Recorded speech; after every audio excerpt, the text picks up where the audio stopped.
Дали знаете дека од делумната листа на доброволни прилози што ги давал Пупин во Македонија, може да се види дека негови пари добивале повеќе институции и поединци, како например Женското занаетчиско училиште во Струга и Соколското друштво Крали Марко во Скопје.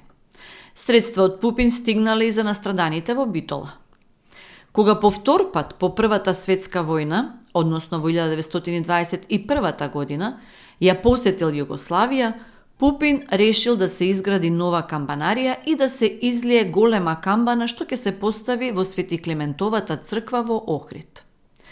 1929 година дал пари и за помош од поплавите во Скопје. Патентот за радиоприемен систем со висока селективност е објавен на 10. мај 1922 година.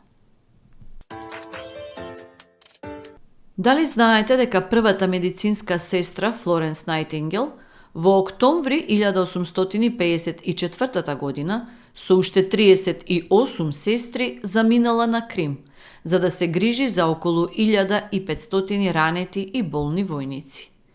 Нејзините ангажирања биле проследени со низа непријатности, недоверба, сомнение, но таа успеала да истрае и да ги покаже своите квалитети и способности.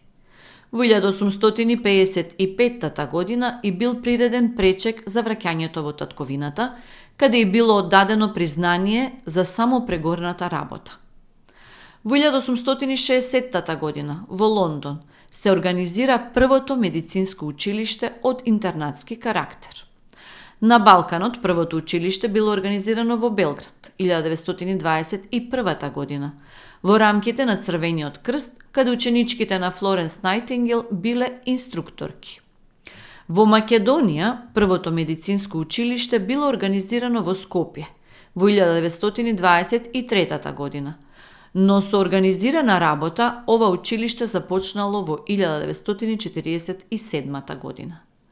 Подоцна медицински училишта било формирани во Битола, Тетово и Штип. Денес сестринството и негата го заземаат вистинското место во медицинската наука и здравствената служба.